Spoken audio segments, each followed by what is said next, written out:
나가는 그렇게 어떤 면에 약삭빠르고 세상적인 수단과 방법을 부르는 그런 지혜가 아니고요.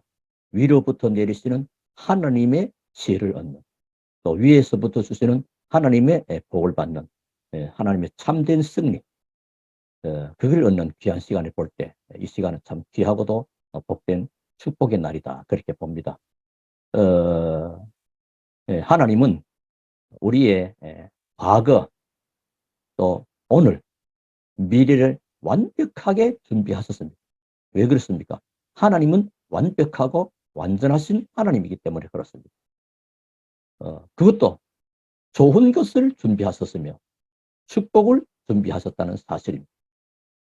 그래서 불신자들도 축복하기를 하나님은 원하시는 것입니다.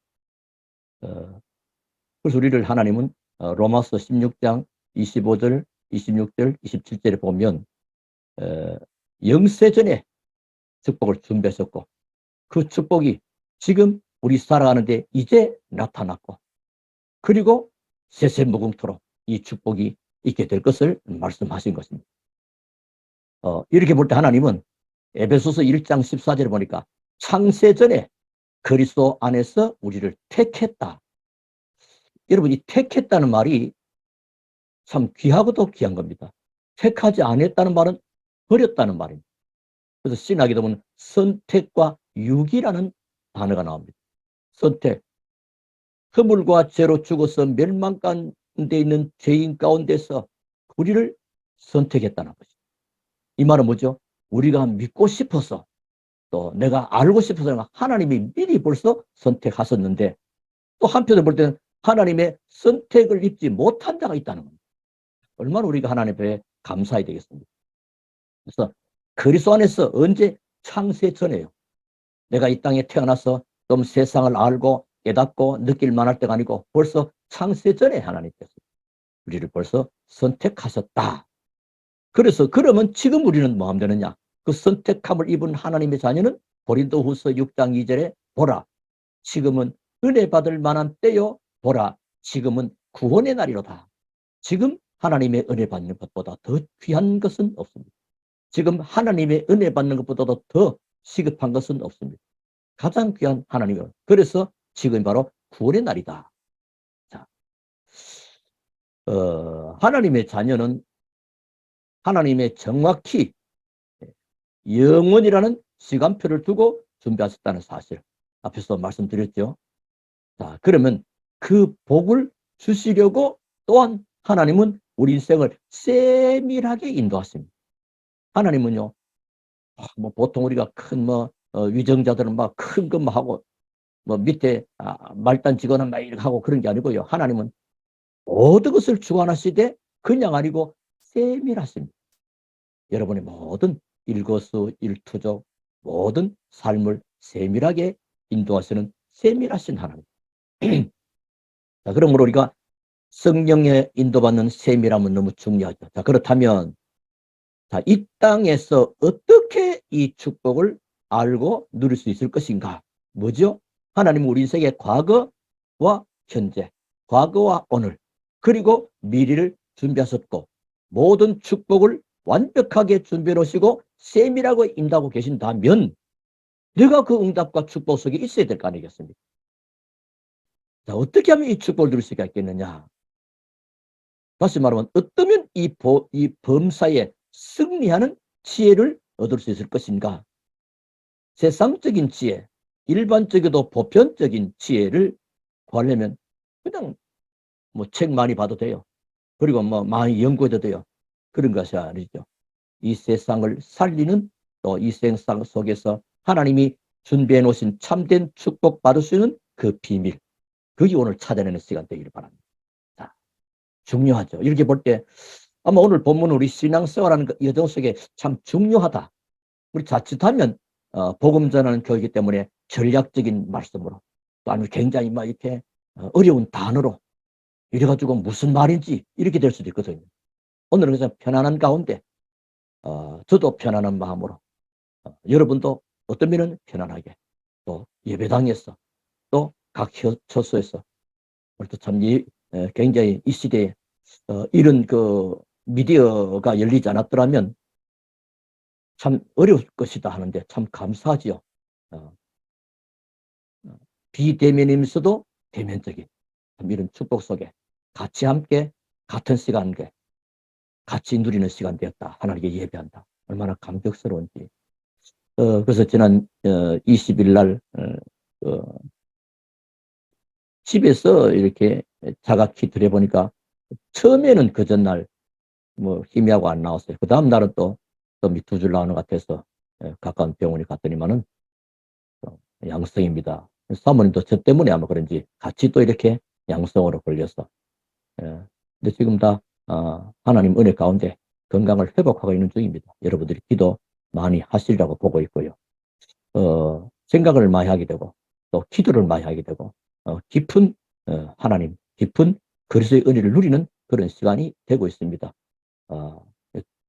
제가 늘 미안하게 생각하는 것은 하나님의 교회의 한 성도의 한 사람으로서 또 지도자로서 건강관리를 잘하고 이런 일이 없었어야 되는데 여러분에게 상당히 죄송한 마음을 드리고 또 그러나 하나님은 또 다른 은혜를 주실 줄은 믿고 그 은혜를 우리가 지금 누리고 있는 것입니다. 자, 그렇게 볼 때 메시지가 그동안 요한복음을 쭉 나갔지만은 하나님은 은혜 가운데 오늘 디모데후서, 그래서 저는 목회하는 가정 속에 좀 여러 가지 힘들고 어려울 때마다 뭐 힘들고 어려울 일이 없었지만은 좀 이런 일 때마다 디모데 전후서를 많이 보게 됩니다. 평상시는 이제 큰 구원의 감격 흐름세 로마서와 또 잠언서라든지 또 인생 전체 창세기서 이렇게 좀 보고요. 그 다음에 오늘은 이제 목회는 디모데전서, 디모데후서거든요. 왜? 목회자 바울이 목회자 디모데에게 개인적인 서신을 보낸 겁니다. 다른 데는 다 이제 교회 무슨 교회 무슨 교회 이를 보냈다. 그런데 개인에게 목회자로서의 목회자에게 보낸 서신 디모데전서. 그 가운데 오늘 본문을 같이 보면서 제가 은혜 받은 내용을 같이 나누고 우리 성도들이 힘을 얻고 또 하나님의 참 축복을 누리는 그런 시간이 되기를 바라면서요. 자, 본론에 말씀 들어가면 첫째는 뭐냐? 하나님이 예배해 놓으신 힘을 얻어야 됩니다. 지난 주일 오후에 했습니까? 힘의 원천이라는 말씀을 받게 됐죠. 그러니까 이번 주에 하나님 우리에게 힘을 얻으라는 것이구나.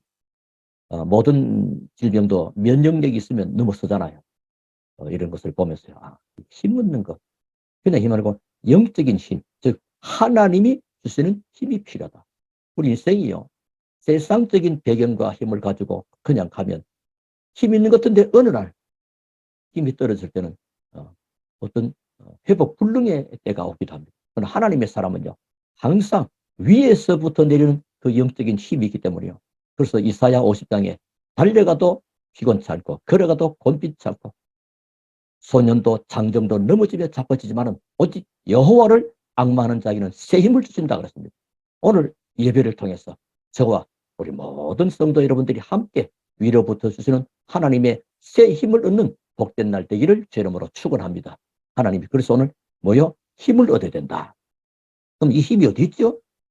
이 힘을 얻고 막 그냥 운동을 막 합니까? 달리기를 막 합니까? 예. 물론 그것도 좋을 수 있겠습니다만은 그거 말고 예수 그리스도 안에 예비되어 있습니다. 그게 오늘 디모데후서 2장 1절부터 7절 같이 함께 교독한 본문입니다. 자, 하나님의 은혜 안에 준비되어 있기 때문에 은혜 받으면 그 힘을 누릴 수 있습니다. 자, 이 말이 무슨 말인지 여러분 이해가 쉽게 이해될 겁니다. 예수 그리스도 안에 예비되어 있기 때문에 이 말은 뭐요? 하나님의 은혜 안에 준비되어 있다. 그래서 뭐요? 은혜 받으면 돼요. 아니 뭐 교회 가도 은혜 안 되는데요. 은혜 받을 거 없는데요. 그런 사람들이 있습니다. 뭘 잘 몰라서 그렇습니다. 자, 은혜 받으면 그 힘을 누리게 되는데 그래서 히브리서 4장 16절은 이렇게 말씀하고 계십니다.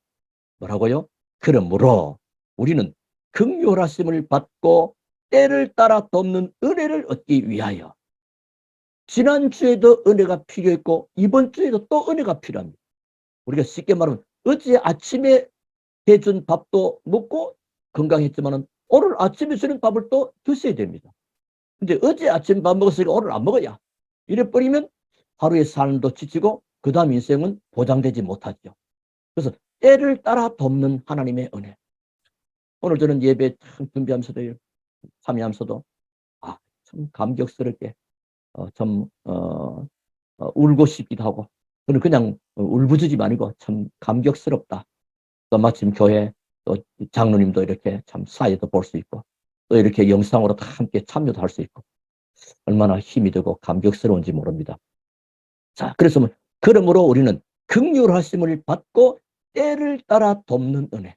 오늘 주시는 은혜이다. 때를 따라 주일날 주시는 은혜가 다르고, 수요일 주시는 은혜가 다르고, 금요일날 주시는 하나님의 은혜가 다릅니다.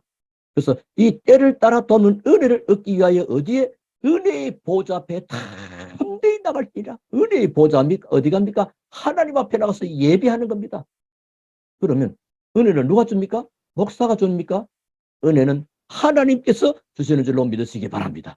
그리스도 예수 안에서 예비된 그 은혜를 하나님이 내리십니다. 그걸 보고 보좌 연애. 그래서 참 놀라운 은혜. 하나님의 그 은혜. 이걸 체험하고 맛보게 되기를 주 이름으로 축원합니다. 자, 그런데요, 대부분의 사람들이 작은 것 때문에 큰 것을 그만 놓쳐버려요. 작은 것 때문에. 여러분 그런 경험 없습니까? 소탐 대실 이런 얘기도 들어보죠. 조그마한 것 때문에 큰 걸 놓쳐버리는. 그래서 많은 사람들이 놓치는 거예요. 저는 우리는 어떤 겁니까? 오해. 사람 간의 이 오해요.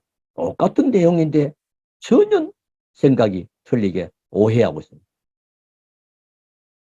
그 오해는 어떻습니까? 이해가 잘못됐다는 말이죠. 이해가 안 돼버리니까 오해가 생기고, 오해가 생기면 그게 이제 뭐요? 큰 다른 문제로 오게. 그 조그만 오해 때문에 그냥 이상한 일이 많이 생기다. 그리고 시기합니다.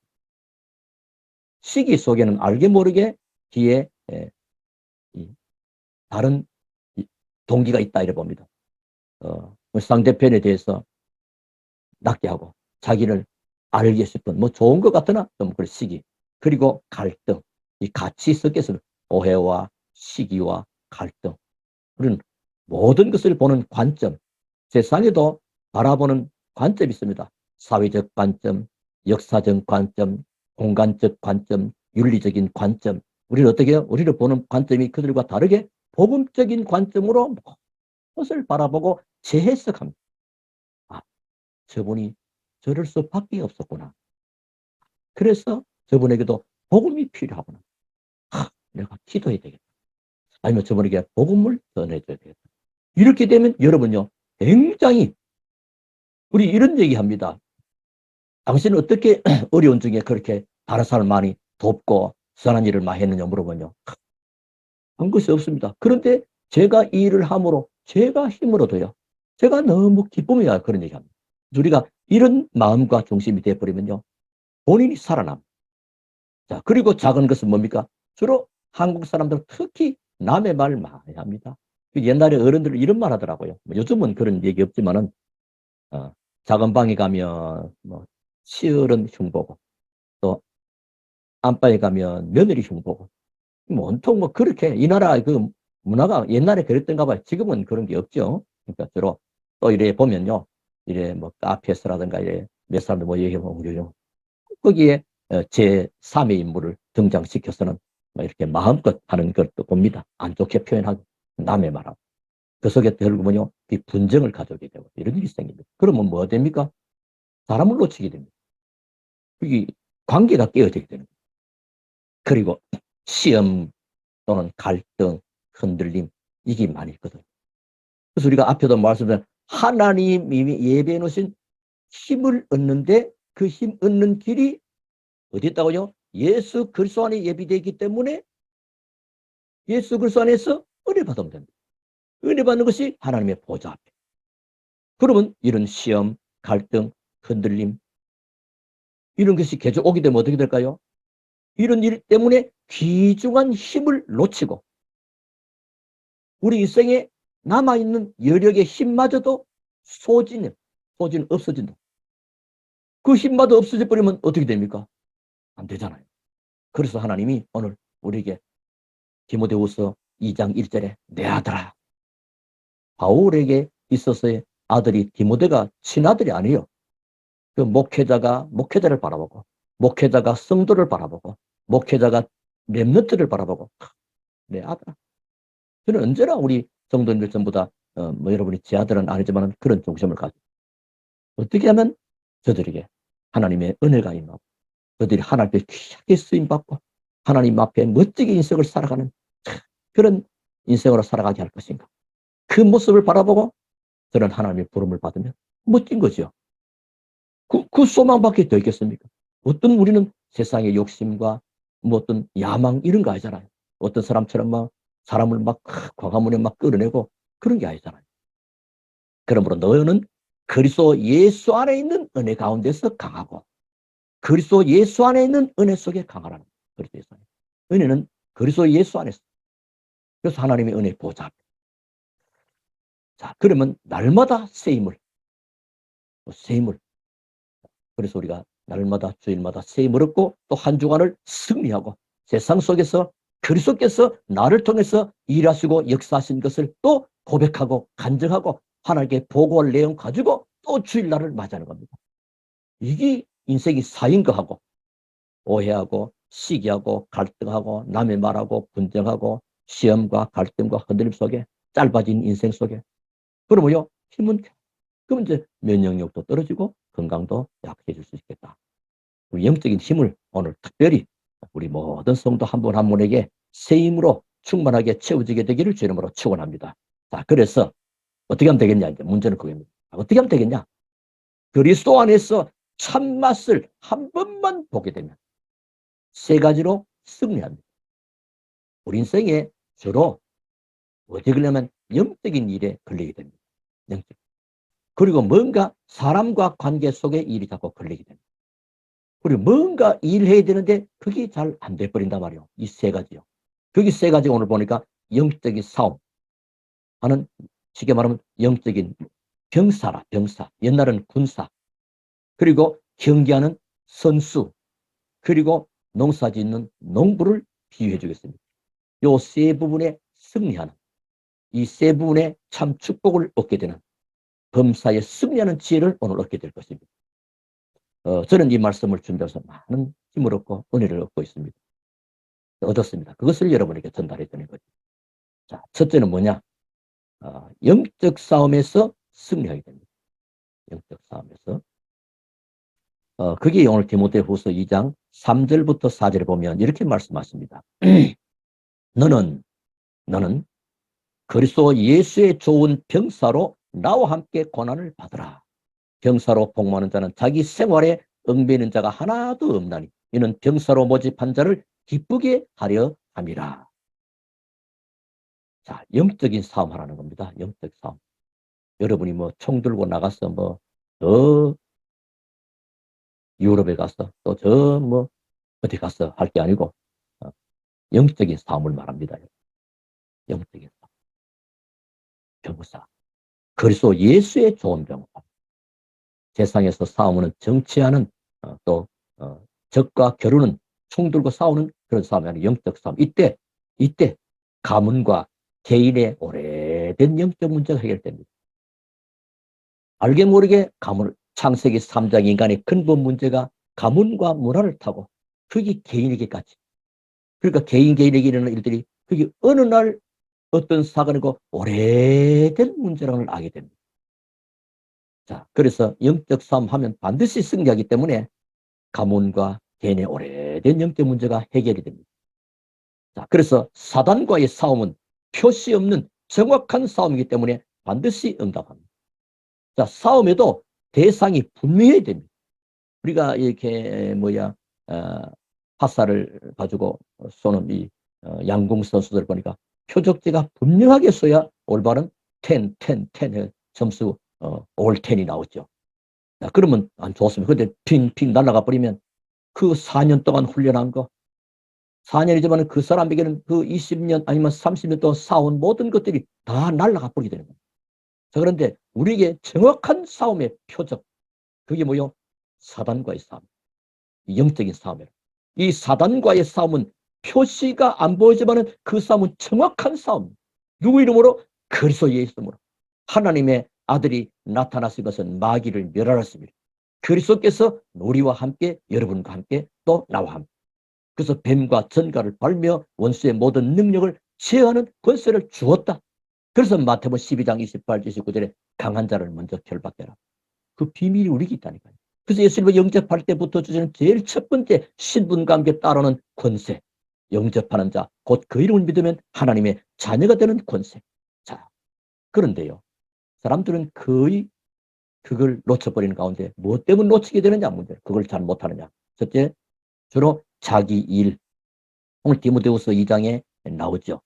병사로 복무하는 자는, 지금은 군인으로 복무하는 자는 자기 생활에 얽매이는 자가 하나도 없나니. 자기 생활 뭐죠? 자기 일 중요하죠. 자기 근심. 세상에 나의 조그마한 아픔은 다른 사람의 어마어마한 아픈 거하고는 상대가 될 만큼 내 아픔이 더 크게 오는 거죠. 자기 근심, 또 자기 염려, 또 자기 미래, 걱정에 묶이지 않아야 되는데 이걸 자꾸 우리를 묶인다는. 그러시면 나라는 속에 자꾸 들어가요. 그게 뭐요? 알게 모르게 창세기 3장에서 벗어났는데 창세기 3장의 영향 아래 자꾸 자기를 넣는 거요. 그러면 안 되겠죠. 그럼 사단은 기뻐합니다. 그래서 참된 싸움은 뭐요? 자기 일과 자기 근심과 자기 염려, 자기 미래. 우리 사람들은 미래 걱정들을 참 많이 하는 것 같아요. 이런 것들에 묶이지 않으면 참된 싸움이 시작이 됩니다. 그래 되겠죠. 달리기 선수가 말이요. 바깥에서 철모 쓰고 군화 신고 그 복장 가지고 뛴다고 덜어버리면 안 되는 거죠. 모든 무거운 짐을 벗어버리고 뛰는 것입니다. 그래서 왜 이런 부분은요. 하나님이 우리 인생을 책임지기로 하신 것이요. 서론에 말씀드렸죠. 과거, 현재, 미래를 하나님은 완벽하게 축복을 준비해 놓으시고 우리를 부르셨다니까요. 이걸 믿는 것을 보고 믿음이라고 합니다. 이걸 못 믿으면 불신앙이 되는 거예요. 그래서 창세기 3장 15절 뭐죠? 그리스도. 자, 이 그리스도께서 다시 말하면 이 문제를 해결해 버리신 그리스도가 내 안에 어떻게 해요? 성령으로. 그래서 영적인 전쟁에 승리하게 되어 있다. 그래서 영적 싸움에 승리하면 반드시 하나님의 큰 응답과 축복으로 나타나야 됩니다. 자, 여러분 역사도 보셨겠지만 우리 성도님들은 우리 시대는 전쟁을 겪어보지 못했으나 이 전쟁이 끝나고 나면 반드시 이긴 나라는, 이긴 군인에게는 그 부대는요 전쟁의 전리품이 따릅니다. 전리품이 따라. 그래서 우리가 그리스도 이름으로 영적인 승리할 때 반드시 하나님의 참된 축복이 임하게 되고 알지 못했던, 우리가 누리지 못했던 그 응답들이 하나씩 나타나야 됩니다. 여러분, 영적 싸움에서 승리하는 우리 모든 성도 여러분 한 분 한 분 다 되시기를 제 이름으로 축원합니다. 이건 무슨 말이냐? 영적 싸움은 나와 우리 가문에 이 문제가 오랫동안 창세기 3장을 타고 내려왔고 가문을 타고 내려왔고 이것이 지금 이 영적 그게 먼저 인정이 돼야 돼요. 그 문제를 해결하기 위해서 하나님께서 그리스도를 보내셨구나. 그래서 창세기 3장 15절에 약속하셨고 예수께서는 오셔서 흑암을 꺾으셨구나. 사단을 꺾으셨구나. 이 그리스도. 그래서 이 문제를 해결하신 그리스도가 내 안에, 하늘과 땅의 모든 권세 가진 주님이 내 안에. 그리스도. 창세기 3장 15절 그리스도. 이래 뿌리면 완전 승리합니다. 자, 두 번째입니다. 이제 우리는 어떤 사람이냐? 경기하는 자입니다. 인생은 끊임없이 갑니다. 그래서 우리가 2020년 하나님이 마땅히 우리의 갈 길과 할 일을 보이시옵소서. 인생은 어쨌든 가는 거요. 인생의 여정, 복음 가진 언약의 사람들은 언약의 여정을 가는 겁니다. 세상의 모든 사람도 가기는 가는데 어떻게 가느냐? 무엇을 향하여 가느냐? 이게 다르거든요. 우리는요, 경기하는 자입니다. 오늘 디모데후서 2장 5절에 보시면 경기하는 자가 법대로 경기하지 아니하면 승리자의 관을 얻지 못할 것이요. 이 관은 머리에 쓰는 이 승리의 월계관 또는 멸류관, 영광의 관. 자, 선한 싸움은 선한 싸움. 운동선수가 뭐 축구를 하고 달리기 하고 열심히 뛰잖아요. 열심히 뛰는 게 뭐죠? 100m, 200m, 400m 달리잖아요. 마라톤을 42.195%를 달리잖아요. 그건 뭐죠? 그 선한 싸움이에요. 그렇죠. 그 좋은 거예요. 자, 여기서 우리가 깨닫는 건 뭐냐? 선수는 연습과 훈련을 지속합니다. 선수는 그 경기를 하기 위해서 연습과 훈련을 지속합니다. 그래서 뭐요? 자기 몸을 최고로 만듭니다. 자기 몸을 최고의 컨디션으로. 여러분이 일주일 내내 세상 속에 염려하고 근심하고 걱정하고 주일 나와가지고 은혜 받으면 굉장히 힘이 들어요. 그러나 주일날 개인 생활을 속에서 하나님의 큰 은혜를 유지하면서 살아가면요, 큰 힘이 날마다. 그래서 끊임없는 경건의 연습이 우리에게 필요하다. 자, 뭐가 필요죠? 여러분, 우리 복음 가진 하나님의 사람들. 우리 언젠가 모르게 이 부분에 대해서 점점점 약해져 버렸어요. 특히 그 디모데전서 4장 8절에 보시면 육체의 연단은 약간의 유익이 있으나 경건은 범사에 유익하니 금생과 내생에 약속이 있느니라. 육체의 연단, 뭐 우리 몸을 관리하고 좋죠. 나쁜 건 아닙니다. 나쁘고 옳다, 또 선하다 악하다. 그 성경은 우리에게 이원론 사상을 알리는 건 아닙니다. 오직 그리스도의 복음을 알려주는 겁니다. 자, 그러니까 이것도 유익이 있는 거야. 그러나 경건은 범사에 유익하니 금생과 내세에 약속이 있다. 경건은. 그 옛날 성경 경건의 연습이라 또 경건의 훈련이라 이렇게 번역이 되어 있습니다. 끊임없는 이 자세. 이건 뭔 말일까요? 운동하는 경기 선수는요, 자기 마음대로 하지 못합니다. 옛날에 아프리카에 말이요, 세계 대회에 나와보니까 탁구가 너무 재밌어 보이는 거예요. 자기들은 여자들 일하고 남자들 주로 노는 일이 많다는만요. 그래서 뭐 더우니까 건드려 가지고 탁구 다이를 짰습니다. 이렇게 짜서 해보니까 공이 잘 도망가죠. 이렇게 멀리 잘 도망가 버리다. 이래가지고는 야, 이거 재미없다. 이건 탁구대를 굉장히 좀 넓게 짠 거예요. 이래가지고 막 하니까 막 서브도 들어가고 막 잘 되는 겁니다. 이래가지고 잘 하는 줄 알고 세계 대회에 나왔어요. 나와서 보니까 규격이 있는 겁니다. 사이즈가. 그러니까 뭐요? 자기 연습한 대로 했는데 전부 다 실격하게 되는 거예요. 아웃되는 거죠. 패하게 되는 겁니다. 이게 뭐요? 경기하는 선수는 룰이다. 룰, 규칙. 그래서 축구하는 선수는 감독이 호루라기를 분다지라면 이게는 뭐 옐로우 카드, 레드 카드, 뭐 어떻게 이렇게 하잖아요. 룰이 있는 겁니다. 이건 뭐죠? 말씀대로 사는 삶을 말합니다. 그래서 말씀대로 사는 싸움이요. 내가 어떻게 하면 하나님의 말씀대로, 어떻게 하면 하나님의 뜻을 이루고, 어떻게 하면 하나님을 더 기쁘게 할 것인가. 이거 그렇게 하는 겁니다. 자, 그런 가운데 싸움이 제일 힘든 게 자기와의 싸움입니다. 그게 있습니다. 자기, 나라는 것. 아까도 우리 했지만은 물론 영적 싸움에도 내가 연결되고요. 또 선한 싸움인 경계도 내가 자꾸 개입이 돼요. 나라는 것.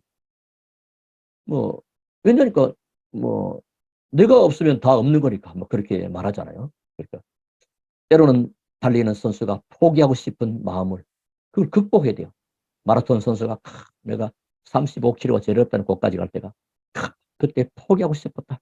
근데 그때 뭐 하나님을 향하여 내가 기도했다. 그랬더니 넘어서게 됐다. 뭐 이런 것도 있는데요. 우리가 때로는 포기하고 싶을 때 있습니다. 아마 그런 경험이 인생이 살다 보면 많습니다. 사는 게 뭔가? 우리 지난 금요일 말씀드렸죠. 왜 내게는 이런 일이 일어나고 있는 것인가? 그래서 이런 것들, 이 때문에 그러나 그것과 싸워서 넘어서는 것입니다. 그럼 그때 우리는 어떤 중심을 가지면 좋겠냐? 그렇죠? 포기하고 싶을 때. 여러분 그런 경험 없습니까? 뭐 재원차 있었는 것 같은데요. 자, 히브리서 12장 1절 2절에 보시면 이렇게 말씀하십니다. 이러므로 우리에게 구름같이 둘러싼 허다한 증인들이 있으니 이 구름같이 둘러싼 허다한 증인들이 뭐죠? 히브리서 11장 믿음의 영웅들. 우리가요 자칫하면 믿음을요 자꾸 오해하고 곡해버립니다. 그러나 편안함과 안위를 막 추구하게 됩니다. 이들은 저걸로 때로는 죽음을 당하고요. 사자의 밥이 되기도 하고요. 톱으로 켬을 당하기도 하고요.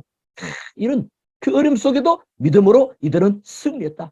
이 사람들은 세상이 저들을 감당치 못한다. 이래야 되는데 그들을 믿음에, 그래서 믿음의 영웅들, 히브리서 11장, 구약의 많은 인물들, 초대교회 성도들.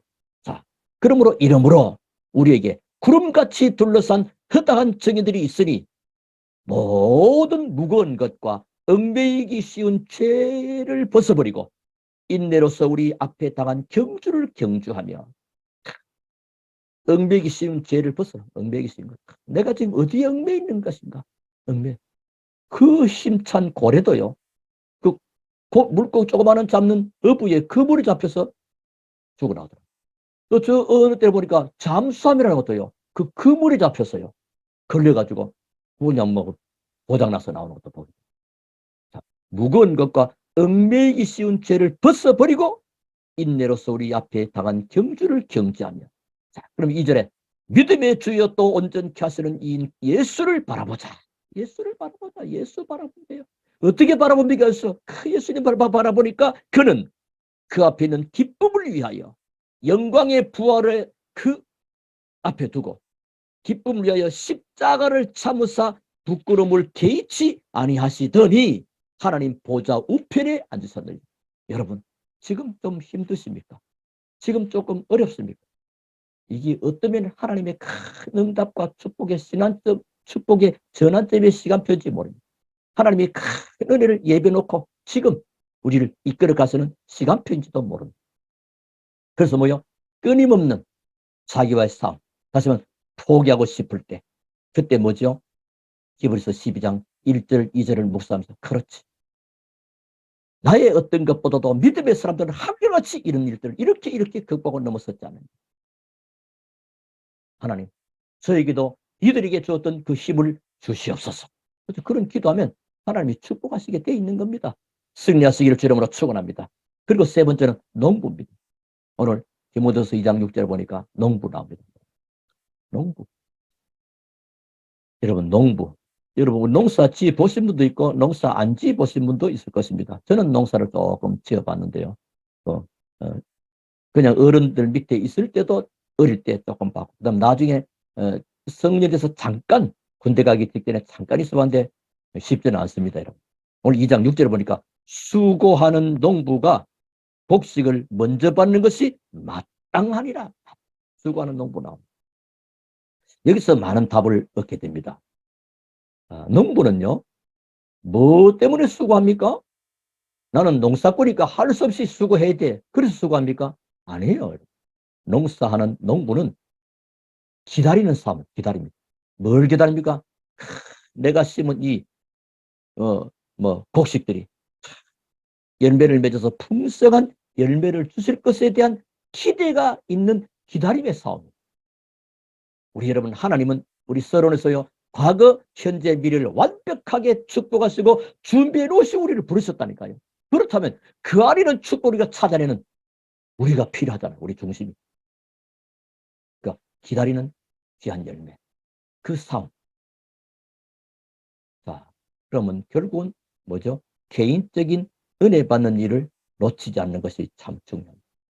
농부는 자기 농사, 자기 씨를 같이 하지만 어쨌든 그 농사의 주인이 있는 겁니다.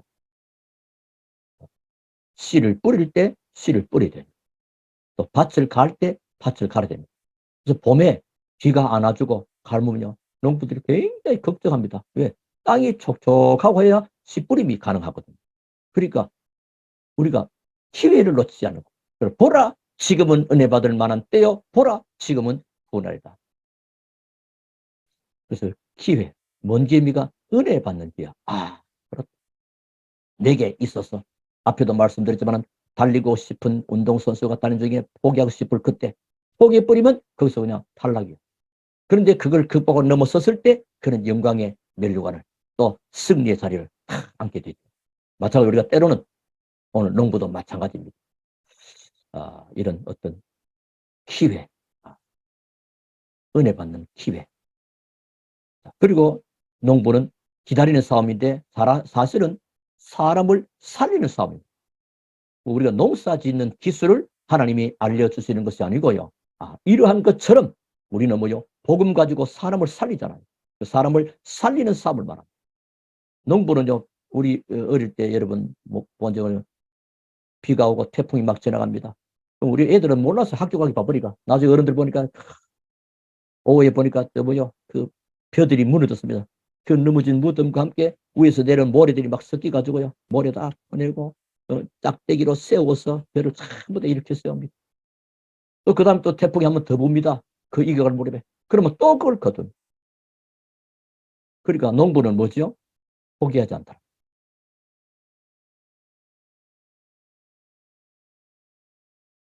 그래서 우리가 때로는 여러분이 이런 일이 있을 것입니다. 우리 남편은 다 속을 썩였어. 그런 사람도 있을 것이요. 또 어떤 뭐 남편은 또 우리 부인이라든지 가족 간에도 부부 사이도, 그리고 혹시 속 썩이는 내 자녀들 있을 수 있고요. 또 아닐 수도 있고, 뭐 어쨌든 이렇게 예를 들어 봅시다. 자, 이렇게 있습니다. 이때 어떻게 하면 좋습니까? 포기하고 싶고 버리고 싶고, 뭐 그렇죠. 여러분, 그 어거스틴 어머니는요, 그 불량자요, 탕자요, 인간으로 볼 때는 기대할 만한 소망이 없는 어거스틴을 그 어머니는 믿음으로 기다리면서 그를 위해서 기도했습니다. 그는 나중에 변화돼서 그 이름이 성 어거스틴으로 놀라운 그 신학 흐름 속에서 중요한 위치를 차지하고 있습니다. 여러분, 때로는 소망 없이 보이는 자녀들, 소망 없이 보이는 가족들 또 있습니까? 그 때문에 얼마나 마음이 아프고 속을 썩입니다. 저도 참 많이 젊을 때, 어렸을 때죠. 철없을 때인데 소망 없는 저였습니다. 소망이 없게 되니까 삶 그 자체가 말이 아니에요, 사실. 근데 참 감사하게도 군에 가게 돼서 감사하죠. 만약 군에 안 가고 사회에서 그대로 살았더라면 아마 술과 함께 저는 인생이 끝났을 것입니다, 일찍. 근데 군에 가서 하나님이 저를 찾으셨고 부르셨고 만나주셔서 제 인생이 변화된 겁니다. 사실 하나님은 기다려주신 거죠.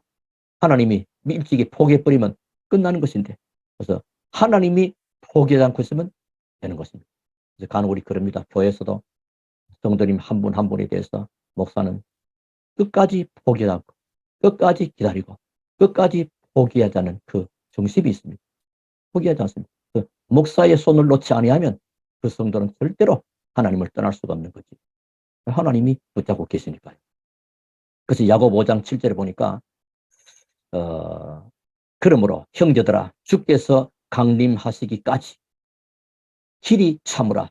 보라, 농부가 땅에서 나는 귀한 열매를 바라고 길이 참아 이른 비와 늦은 비를 기다리나니 너희도 길이 참고 마음을 굳건하게 하라. 여러분, 남편을 위해서 기다리십시오. 여러분의 자녀로서 기다리십시오. 기다리면 됩니다. 여러분, 전도 대상자 기다리십시오.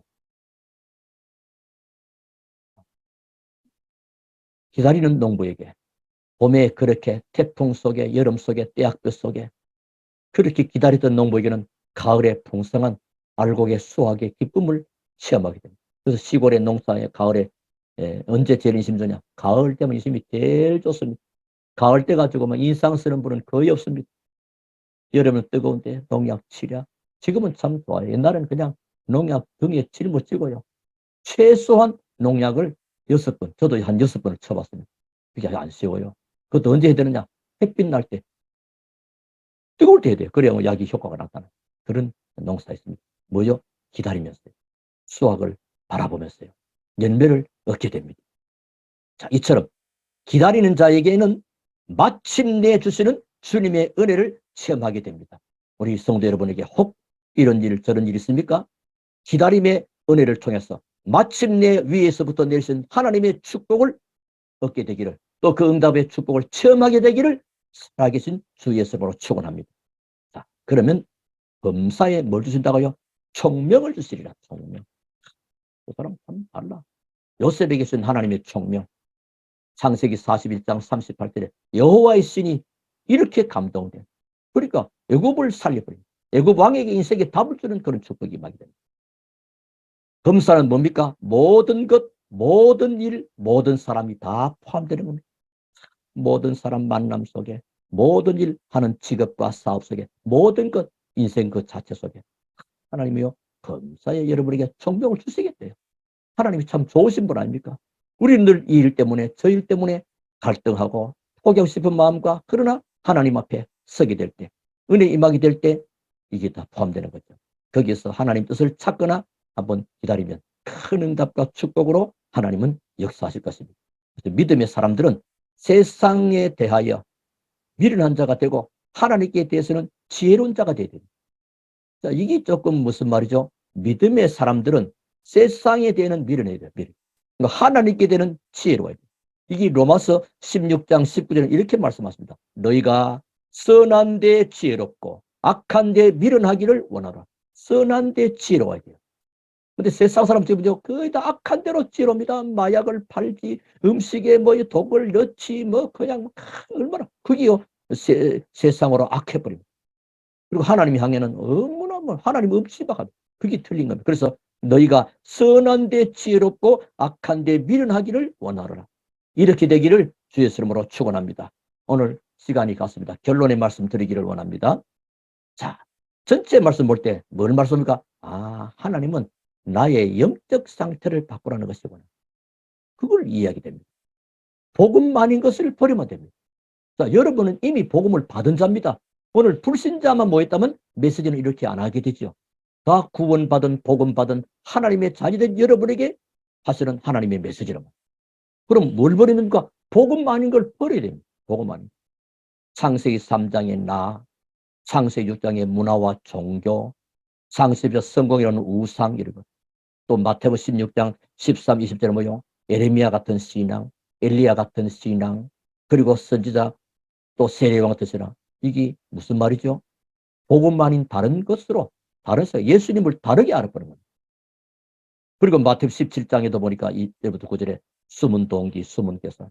베드로 말하지 않습니까? 그들을 고백해 놓고도 주님 여기에 집을 세 채 지읍시다. 하나는 주를 위하여, 하나님은 모세와 엘리야를 위하여. 여기가 좋사오니. 예, 베드로 동기 있는 거죠. 저 예루살렘 내려가면 핍박이 기다리고 있고 힘들 것인데 막 여기가 좋으니까. 우리에게는요.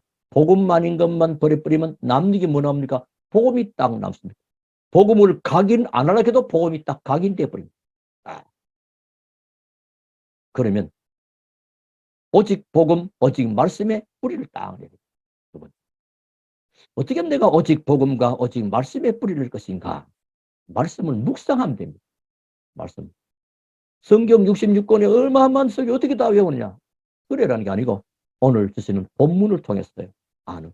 또 내가 평소에 즐겨 알고 있는 것, 그 말씀을 늘 묵상하고 또 그 말씀을 암송하고 그 말씀을 또 기록도 해보고요. 자, 그리고 세 번째는 나의 삶의 그릇을 준비합니다. 아, 하나님이 나를 부르시기 전에 과거, 현재, 미래를 완벽하게 축복하시려고 준비해 놓으시고 부르신 것이 맞다면 그럼 그 응답과 축복받을 그릇을 내가 준비하는 것이 중요하겠구나. 그래서 나의 체질을 하나님의 축복 담을 체질이 돼야 돼요. 여러분과 아마 큰 대기업에도 보니까 기업의 그 다음 후계자를 선정할 때 꼭 그냥 아무한테나 물어주지 않더라고요. 이 기업을 운영할 만한 실력과 능력이 있을 법한 아들에게 물려주는 걸 보았습니다. 자, 그러니까 뭐죠? 하나님의 축복 담을 나의 체질. 그게 뭐요? 복음 체질. 복음 체질. 다릅니다. 관점이 다르고 복음. 그리고 기도 체질. 모든 것이 기도. 그리고 전도 체질입니다. 그걸 보고 사도행전 1장 1절, 3절, 8절이라고 합니다. 성경은 요 이 세 절 속에 다 들었습니다. 사실은. 이게 끝나면 주님이 오시게 되거든요. 1장 11절 재림절 오십니다. 자, 오늘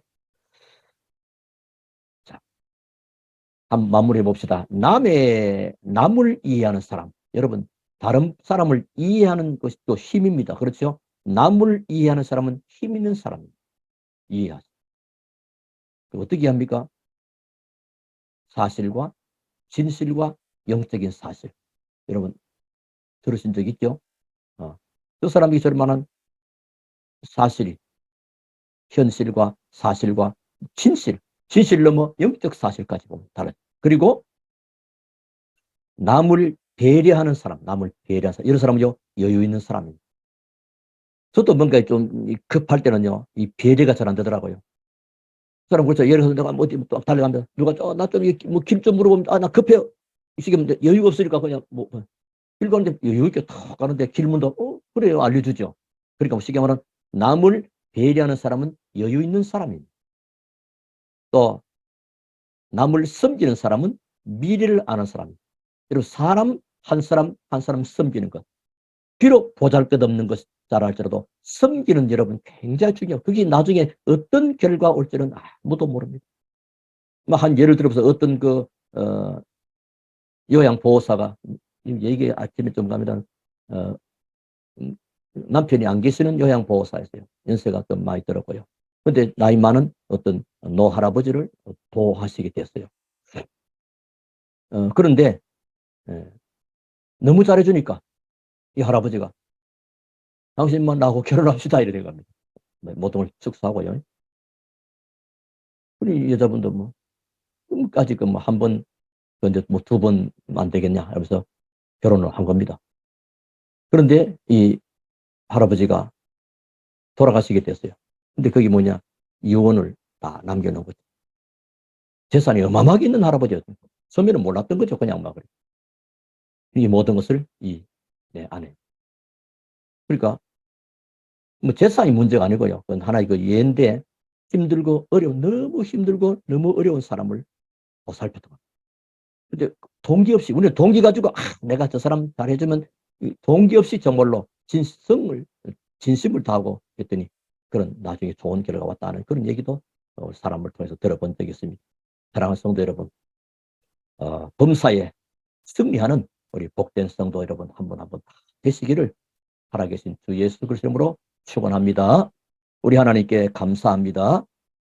오늘 귀하고 복된 시간에 하나님 저희의 연약함 때문에 함께 성전에서 예배하지 못한 종의 허물을 용서하시고 우리 모든 성도들의 너그러운 사랑으로 이해해 줄 수 있도록 하나님 도와주시기를 기도합니다.